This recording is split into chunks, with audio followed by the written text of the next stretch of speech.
In this video, I want to bring your attention to the RPA, specifically paragraph 3, section Q5, Q6, government required point of sale inspections, reports, corrective and remedial actions. I'm zoomed in on an RPA to give you context here. Let me go up to page 1. So we have page 1 of 16, page 2 of 16, and I'm down here on page 3 of 16. This is all paragraph 3, section Q. Lines Q5 and Q6. I'll explain the implications of these, but what this means basically is before close of escrow, if there's a required government inspection or report, who's going to pay for it? And if there's a corrective or remedial action that's needed, who's going to pay for it? And I'll see listing agents that will counter these out. And they'll say, paragraph 3, Q5, and Q6 to be deleted or to be removed. This morning I saw to be eliminated or eliminated. And they'll sometimes state a reason like not applicable. And I think that, quite frankly, there's no reason to ever have this removed unless the seller truly wants nothing to do with this and to put all the burden on the buyer. Now, if that's the case, you check the buyer box. But I don't see a reason to leave it blank. I'll explain. Some cities require an inspection or report prior to close of escrow. If, and I'll address this to listing agents, if you don't think the property is located in a city that requires that and you're not worried about it and it's not applicable, then why not write seller? Why not just put seller? And if you really don't want the seller to pay, then just put buyer and let the buyer deal with it.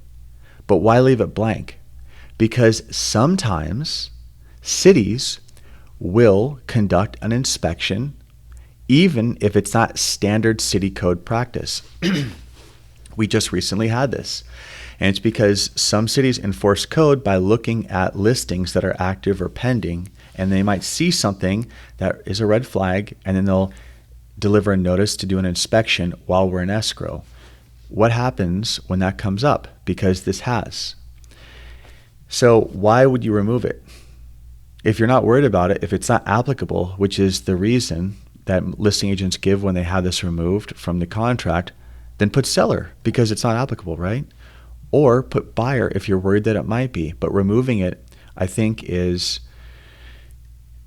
unprofessional and creates the potential for some sort of problem to arise. I mean, this is here for a reason. Why would you remove it? I mean, that's an open challenge to listing agents. Push back, please.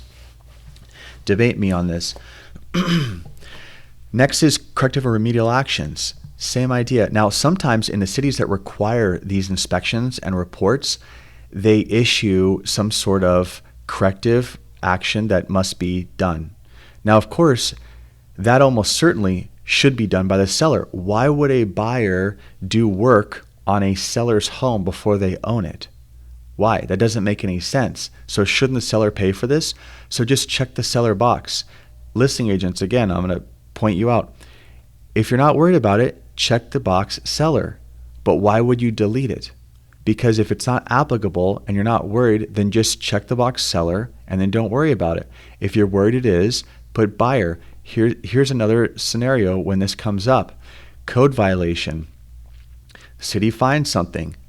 Again, we're talking about cities that maybe don't even do an inspection, but maybe a neighbor reported something, maybe work was done without a permit. There's different cities have different measures to discover these sorts of things. It could even be something that is visible on the elevation of the home, meaning the exterior facing the home, and the city might issue something. This happens in the course of the many transactions that we've seen. I mean, thousands that I've been the broker of. This does come up. It's not often, but when it does, why wouldn't one party be outlined as the responsible party to fix that? So my take on this, and it's your call ultimately on how you want to write up your forms, but these should not be removed.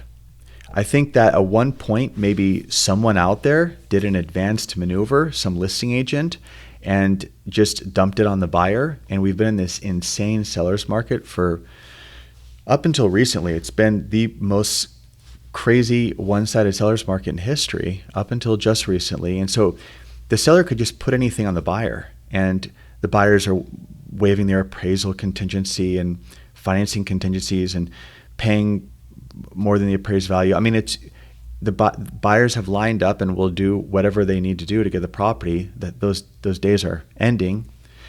But maybe at one point a seller dumped all this onto a buyer, and a buyer said yes because the seller didn't want to deal with it. But ultimately, as a standard practice, and I see it way too much in counters, there's no good reason to have this removed from the contract. If you're not worried about it, then just check the box. And if you are worried about it, then try to place it on the other party.